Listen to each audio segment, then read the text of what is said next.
ಮುಂಬೈ ಜಾತಕವನ್ನು ರಚಿಸಿದ್ದವರು ಜೆ.ಎಸ್. ಶಿವರುದ್ರಪ್ಪ ಅವರು. ಅವರು ಮುಂಬೈ ಜಾತಕ ಎಂಬ ಶೀರ್ಷಿಕೆಯೊಂದಿಗೆ ಯಾರು ಜಾತಕ ಹೇಳ್ತಿದ್ದಾರೆ ಅಂತ ಅರ್ಥ ಅಲ್ಲ.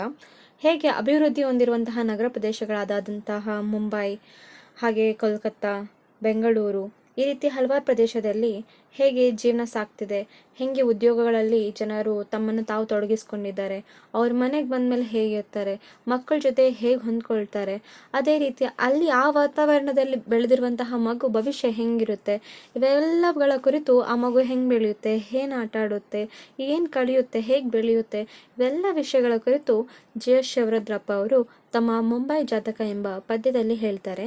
ಇದು ಸ್ಟಾರ್ಟ್ ಮಾಡೋದಂದರೆ, ಹುಟ್ಟಿದ್ದು ಆಸ್ಪತ್ರೆಯಲ್ಲಿ, ಬೆಳೆದಿದ್ದು ಬಸ್, ಟ್ರಮ್, ಕಾರ್, ಟ್ಯಾಕ್ಸಿ, ಎಲೆಕ್ಟ್ರಿಕ್ ಟ್ರೈನ್ಗಳಲ್ಲಿ, ಕುಡಿದದ್ದು ಕಣ್ದೆಮ್ಮೆಯ ಕೆಚ್ಚಲ ಕೆರೆದ ಕಳುಹಿಸಿದ ಬಾಟ್ಲಿಯ ಹಾಲು, ಗ್ರೈಪ್ ಸಿರಪ್, ಆರ್ಲಿಕ್ಸ್ ಇತ್ಯಾದಿ.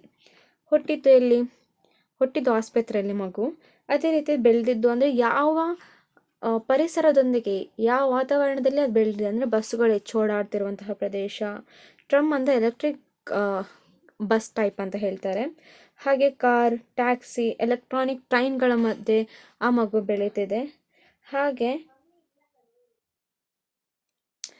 ಕೆಚ್ಚಲು ಹಾಲು, ಅವಾಗ ಹಾಲಂದರೆ ಒಂದು ಎಮ್ಮೆಯಿಂದ ಅಥವಾ ಹಸುವಿಂದ ಬರುತ್ತಿರುವಂಥ ಹಾಲು ಮಕ್ಕಳಿಗೆ ಹಾಗೆ ಕೊಡಿಸ್ತಿದ್ರು. ಇವಾಗ ಎಲ್ಲೋ ಪ್ಯಾಕಿಂಗ್ ಆಗುತ್ತೆ, ಎಲ್ಲೋ ಡಿಸ್ಪೋಸ್ ಆಗುತ್ತೆ, ಎಲ್ಲೋ ಮಾರ್ಕೆಟಿಂಗ್ ಆಗುತ್ತೆ, ಎಲ್ಲೋ ಎಕ್ಸ್ಪೋರ್ಟ್ ಆಗುತ್ತೆ. ಈ ರೀತಿಯಾಗಿ ಮಗುಗೆ ಹಾಲು ಅಂದ ತಕ್ಷಣ ಅದು ಜಸ್ಟ್ ಒಂದು ಬಾಟ್ಲಿಂದ ಬರುತ್ತೆ, ಆ ಮಗು ಆ ಹಾಲನ್ನು ಕುಡಿಯುತ್ತೆ. ಇದು ಒಂಥರ ಏನಂದರೆ ಅದ್ರ ವಾತಾವರಣ, ಪರಿಸರ ಇವೆಲ್ಲವುಗಳು ಸಹ ಅದಕ್ಕಿನ್ನ ಅಷ್ಟು ಗೊತ್ತಿಲ್ಲ. ಓಕೆ, ಅದು ಏನು ಗ್ರೈಪ್ಸ್ ಸಿರಪ್ ಹೊಟ್ಟೆ ನೋವಾದಾಗ, ಲೈಕ್ ಕೃತಿಕ ಅಂದರೆ ಆರ್ಟಿಫಿಷಿಯಲ್ ಆಗಿರುವಂತಹದ್ದು ಗ್ರೈಪ್ ಸಿರಪ್ ಕೊಡುತ್ತದೆ, ಶಕ್ತಿಗಾಗಿ ಆರ್ಲಿಕ್ಸ್ ಕುಡಿಯೋದು. ಈ ರೀತಿಯಾಗಿ ಅವರು ಮಗು ಕಂಡಿದ್ದೇನು? ಬೆಳಗಿನಿಂದ ಸಂಜೆಯ ತನಕ ಲಕ್ಷ ಚಕ್ರ ಉರುಳುವ ಅವಸರದ ಹೆಜ್ಜೆಯ ಮೇಲೆ ಸಾರುವ ಸಾವಿರ ಕೊರಳು. ಅಂದರೆ ಏನು? ಬೆಳಗ್ಗೆಯಿಂದ ಸಂಜೆ ತನಕ ಲಕ್ಷ ಚಕ್ರ ಅಂದರೆ ಎಷ್ಟೋ ಜನ ಕೆಲಸಕ್ಕೆ ಹೋಗ್ಬೇಕಂದ್ರೆ ಸ್ಕೂಟಿ, ವೆಹಿಕಲ್ಸ್, ಅದೇ ರೀತಿಯಾಗಿ ಕಾರ್ಗಳು ಇವೆಲ್ಲಗಳನ್ನು ಬಳಸ್ತಿರುತ್ತೆ. ಅದಕ್ಕೆ ಇರುವಂಥ ಕೆಳಗಡೆ ಚಕ್ರಗಳಿರುತ್ತಲ್ಲ, ಅದು ಲಕ್ಷ ಚಕ್ರದ ಉರುಳು ಅವಸರದ ಹೆಜ್ಜೆ ಮೇಲೆ ಸಾರುವ ಸಾವಿರ ಕೊರಳು ಅಂತ ಹೇಳ್ತಿದ್ದಾರೆ. ಕಲಿತದ್ದು ಕ್ಯೂ ನಿಲ್ಲು, ಫುಟ್ಪಾತ್ನಲ್ಲಿ ಸಂಚರಿಸು, ರಸ್ತೆ ದಾಟುವಾಗ ಎಚ್ಚರಿಕೆ, ಓಡು, ಎಲ್ಲಿಯೂ ನಿಲ್ಲದಿರು, ಹೇಗೋ ಅವರವರ ತಲಿ ಮುನ್ನುಗ್ಗು. ಏನು ಕಲ್ತಿದ್ದೇನು? ಕ್ಯೂ ಅಲ್ಲಿ ನಿಂತ್ಕೋಬೇಕು ಏನಾದರೂ ಅವಶ್ಯಕತೆ ಇದ್ದಾಗ, ಇಲ್ಲಾಂದರೆ ಫುಟ್ಪಾತಲ್ಲಿ ಅಲ್ಲೇ ಒಂದು ಸೈಡಲ್ಲಿ ನಡ್ಕೊಂಡು ಹೋಗ್ಬೇಕು ಅಂತ ವಿಷಯ ತಿಳ್ಕೊಂಡಿರೋದು, ರಸ್ತೆ ದಾಟುವಾಗ ಎಚ್ಚರಿಕೆಯಿಂದ ಇರಬೇಕು ಅಂತ ಮಗು ಗೊತ್ತು, ಓಡು, ಎಲ್ಲಿಯೂ ನಿಲ್ಲದಿರು, ಹೇಗೆ ಅವರವರ ತಲ್ಲಿ ಮುನ್ನುಗ್ಗು, ಎಲ್ಲಾದರೂ ಸರಿಯೇ ಬೇರೂರು ಹೀರೂರು. ಅಂದರೆ ಉದ್ಯೋಗಕ್ಕಾಗಿರ್ಬೋದು, ಏನೇ ಈ ಥರ ವಿಷಯ ಆಗಿರ್ಬೋದು. ತಾಯಿ ಏನು ಹೇಳ್ಕೊಟ್ಟಿದ್ದಾರೆ ಅಂತ ನಿಮ್ಮ ಕ್ವಶನ್ ಬಿಡ್ತಾ ಬರುತ್ತಾ. ಸಾವಿರ ಗಾಲಿ ಉರಿಲಿ ಹೊರಳುವ ರಸ್ತೆ ಅಂಚಿನಲ್ಲೇ ಕೈ ಹಿಡಿದು ನಡೆಸಿದ್ದವಳು, ಇರುವ ಒಂದಿಂಚು ಕೋಣೆಯಲ್ಲೇ ಹೊರಲೋಕದ ಪರಿಚಯಿಸ ಎಚ್ಚರಿಕೆ ಕೊಟ್ಟವಳು.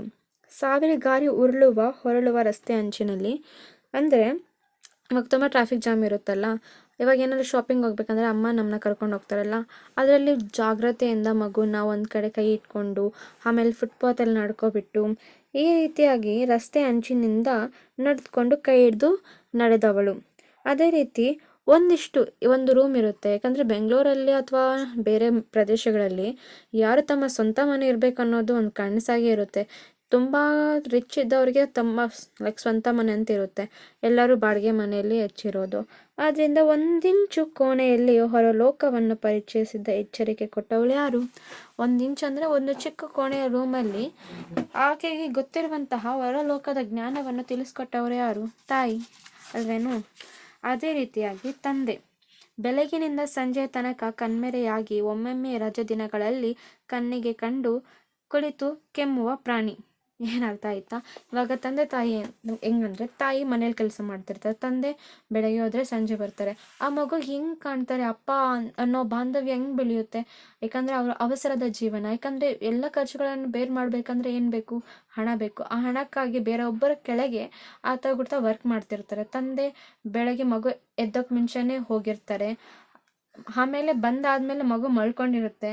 ಹಾಗೆ ಅವಸರವಾಗಿ ತನ್ನ ಜೀವನವನ್ನು ನಡೆಸ್ಕೊಂಡು ಹೋಗ್ತಿರ್ತಾನೆ. ಅದೇ ರೀತಿ ಮಗು ಯಾವತ್ತಾದ್ರೂ ತನ್ನ ಅಪ್ಪನ ನೋಡ್ತಿದ್ದಾರೆ ಅಂದರೆ ಕೆಮ್ಮುವ ಪ್ರಾಣಿ ಇದ್ದಂಗೆ ಯಾವತ್ತೋ ಒಂದು ದಿವಸ ಕಾಣಿಸ್ತಾರೆ ಅಂತ ಹೇಳ್ತಿದ್ದಾರೆ. ವಿದ್ಯೆ ಶಾಲೆ ಕಾಲೇಜುಗಳಲ್ಲಿ ಕಲಿಸಿದ್ದು, ದಾರಿ ಬದಿ ನೂರಾರು ಜಾಹೀರಾತುಗಳು ತಲೆಗೆ ತುರುಕಿದ್ದು, ರೇಡಿಯೋ, ಸಿಲೋನ್, ವ್ಯಾಪಾರ ವಿಭಾಗ ಶಿಫಾರಸು ಮಾಡಿದ್ದು, ನಿನಗಾಗಿ ಕಲಿತಿದ್ದು ಬಲು ಕಡಿಮೆ. ಬಸ್ ಸ್ಟಾಪಿನಲ್ಲಿ ನಿಂತು ಬಣ್ಣಗಳ ಕಡೆಗೆ ಕಣ್ಣಾಡಿಸುವುದನ್ನೊಂದು ಹೊರತು ವಿದ್ಯೆ ಏನು, ಶಾಲೆ ಕಾಲೇಜಲ್ಲಿ ಏನು ಹೇಳ್ತಾರೋ ಅದೇ. ಮತ್ತೆ ಇನ್ನೊಬ್ರು ಕೆಳಗಡೆ ಹೋಗಿ ಕೆಲಸ ಮಾಡಬೇಕಲ್ಲ, ಅಷ್ಟು ಕಲಿಬೇಕಲ್ಲ. ದಾರಿ ಬಾದಿ ನೂರಾರು ಜಾಹೀರಾತುಗಳನ್ನು ಪೋಸ್ಟರ್ಸ್ ಹಾಕಿರ್ತಾರಲ್ಲ, ಅದು ಇದು ಅಂತ ಅಡ್ವರ್ಟೈಸ್ಮೆಂಟ್ ಥರ ತಲೆಗೆ ತುರುಕಿದ್ದು, ರೇಡಿಯೋ, ಸೆಲಾನ್, ವ್ಯಾಪಾರ ವಿಭಾಗ ಇಂತಹ ಎಲ್ಲ ವಿಷಯಗಳ ಬಗ್ಗೆ ಕೇಳ್ಕೊಂಡಿದ್ದು. ನಿನಗಾಗಿ ಕಲಿತಿದ್ದು ಬಲು ಕಡಿಮೆ, ಅವನಾಗಿ ಕಲಿತಿದ್ದು ಬರೀ ಕಡಿಮೆ ವಿಷಯ. ಬಸ್ ಸ್ಟಾಪ್ನಲ್ಲಿ ನಿಂತು ಆ ಕಡೆ ಈ ಕಡೆ ಬಣ್ಣಗಳ ಕಡೆ ಕಣ್ಣು ಹೊಡಿಸೋದು ಮಾತ್ರ ಗೊತ್ತು. ಹೀಗೆ ಆಗ್ತಿದೆ ವಿದ್ಯೆ ಬಗ್ಗೆ. ಜೀವನ ಅಂದ ತಕ್ಷಣ ಏನು? ಈ ಲಕ್ಷಧಾರಿಗಳ ಚದುರಂಗದಾಟದಲ್ಲಿ 100 ಬೆಳಕಿನ ಕೆಳಗೆ ಯಾರದೋ ಕೈಗೊಂಬೆಯಾಗಿ ಮುಂದುವರಿಯುವುದು, ಏಳುವುದು, ಬಟ್ಟೆಯಲ್ಲಿ ಮೈತುರುಕಿ ಓಡುವುದು, ರೈಲನ್ನು ಬಸ್ಸನ್ನು ಹಿಡಿಯುವುದು, ಸಾಯಂಕಾಲ ಸೋತು ಸುಸ್ತಾಗಿ ರೆಪ್ಪೆಯ ಮೇಲೆ 10 ಮಣ ಆಯಾಸವನ್ನು ಹೊತ್ತು 11 ಗಂಟೆ ಹೊಡುವಾಗ ಮನೆಯಲ್ಲಿ ಕಾದು ಕಾದು ತುಡುಕಿಸಿ ಮಂಕಾದ ಮಡದಿಯನ್ನು ಎಚ್ಚರಿಸುವುದು, ತನಗೆ ಕೋರುವ ಕೋಲುಂಡು ಬಾಡಿಗೆ ಮನೆಯ ನೆರಳಿನ ಕೆಳಗೆ ಮತ್ತೆ 1000 ಗಾಳಿಯಜ್ಜುವ ಕನಸು ಬಂಡಿಯು ಕೆಳಗೆ ಹಾಸುಗೊಂಬೆಯ ಹಾಗೆ ತತ್ತರಿಸುತ್ತಾ ಮಲಗುವುದು. ಜೀವನ ಅಂದರೆ ಏನು? ಈ ಲಕ್ಷದೀಪ ಇವಾಗ ಅವ್ರ ತಂದೆ ಏನು? ಅವ್ರ ತಂದೆ ರೀತಿ ಈ ಮಗುನ ಬೆಳಿಬೇಕು. ಅದೇ ಲಕ್ಷಧಾರಿಗಳ ಚದುರಂಗದಲ್ಲಿ 100 ಬೆಳಕಿನ ಕೆಳಗೆ ಯಾರದೋ ಕೈಗೊಂಬೆ, ಯಾಕಂದರೆ ಯಾರೋ ಕೆಳಗಡೆ ಕೆಲಸ ಮಾಡ್ಕೊಬಿಟ್ಟು ಫುಲ್ ಬಸ್ಸಲ್ಲಿ ಹೋಗೋದು, ಮತ್ತು ಮೈಗೆ ಅದೇ ಬಟ್ಟೆ ಹಾಕ್ಕೊಳ್ಳೋದು, ಎದ್ದೊಳೋದು, ಓಡೋದು, ಆಫೀಸ್ಗೆ ಹೋಗೋದು ಬರೋದು, ಈ ರೀತಿಯ ಕೆಲಸದಲ್ಲೇ ತೊಡಗಿರ್ತಾನೆ ಆ ವ್ಯಕ್ತಿ. ಮತ್ತು ಅದೇ ರೊಟೀನ್, ಅವರಪ್ಪ ಹೆಂಗೆ ಮಾಡ್ತಿದ್ರು ಅದೇ ರೊಟೀನು. ಅದೇ ರೀತಿ ಸಾಯಂಕಾಲ ಸುಸ್ತಾಗಿ ಬಂದ ತಕ್ಷಣ ಅವ್ರ ಹೆಂಡತಿ ಮಲ್ಕೊಂಡಿರ್ತಾರೆ. ಆ ಹೆಂಡತಿ ಮಲ್ಕೊಂಡಿರೋವ್ರನ್ನ ಎಬ್ಬಿಸ್ಬಿಟ್ಟು ಬಾಡಿರೋ ಅನ್ನ, ಲೈಕ್ ತಣ್ಣಗಾಗಿರುತ್ತಲ್ಲ ಅನ್ನ ತಿನ್ಬಿಟ್ಟು ಯಾರದೋ ಮನೆ ಕೆಳಗೆ, ಅಷ್ಟಂದರೆ ಬಾಡಿಗೆ ಮನೆ ಇರ್ತಾರಲ್ಲ ಅಲ್ಲಿ ಒಂದು ಮಲ್ಕೊಳ್ಳೋದು. ಈ ರೀತಿಯಾಗಿ ಮಂಕಾದ ಮಂಡತಿಯನ್ನು ಎಚ್ಚರಿಸುವುದು, ತನಗೆ ತೋರುವ ಕೂಳುಣ್ಣು ಬಾಡಿಗೆ ಮನೆಯ ನೆರಳಿನ ಕೆಳಗೆ ಮತ್ತೆ 1000 ಗಾಳಿ ಎಜ್ಜುವ ಕನಸು ಬಂಡಿಯ ಕೆಳಗೆ ಹಾಸುಗೊಂಬೆ ಹಾಗೆ ತುತ್ತರಿಸುತ್ತಾ ಮಲಗುವುದು.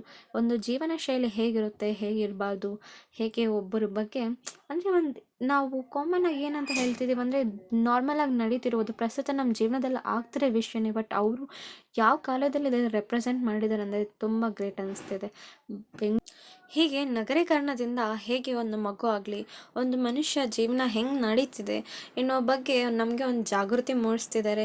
ಹೇಗಿರಬೇಕು, ಹೇಗಿರಬಾರ್ದು ಅನ್ನೋ ಆಲೋಚನೆ ಮೂಡಿಸ್ತಿದ್ದಾರೆ. ಹೇಗೆ ನಮ್ಮ ಅವಸರ ಜೀವನದೊಂದಿಗೆ ನಮಗೆ ಮನಃಶಾಂತಿ ಅಂದರೆ ಒಂದು ಪರಿಸರದ ಜೊತೆಗೆ ಒಂದು ಬಾಂಧವ್ಯ ಗುರ್ತ ಇರಬೇಕು ಅನ್ನೋದು ನೆನಪು ಮಾಡಿಸ್ತಿದ್ದಾರೆ ಅಂತ ನಂಗೆ ಅನಿಸ್ತಿದೆ. GS ಶಿವರುದ್ರಪ್ಪ ಅವರು, ಕವಿ ಅವರು ಎಷ್ಟು ಮುಂದಾಲೋಚನೆಯಿಂದ ಯೋಚನೆ ಮಾಡಿದ್ದಾರೆ ಅಂದರೆ ನಮಗೆ ಎಷ್ಟು ಒಳ್ಳೆಯದು, ಲೈಕ್ ಎಷ್ಟು ಪ್ರೆಸೆಂಟಾಗಿ ನಮಗೆ ಕನೆಕ್ಟ್ ಆಗ್ತಿರುವಂತಹ ವಿಷಯ ಅಂತ ನಂಗೆ ಅನಿಸ್ತಿದೆ. ಇದು ಮುಂಬೈ ಜಾತಕ. ಇದರ ಸಾರಾಂಶ ನೀವು ಅರ್ತಿದ್ದೀರಾ? ಓಕೆ, ಬಾಯ್ ಬಾಯ್.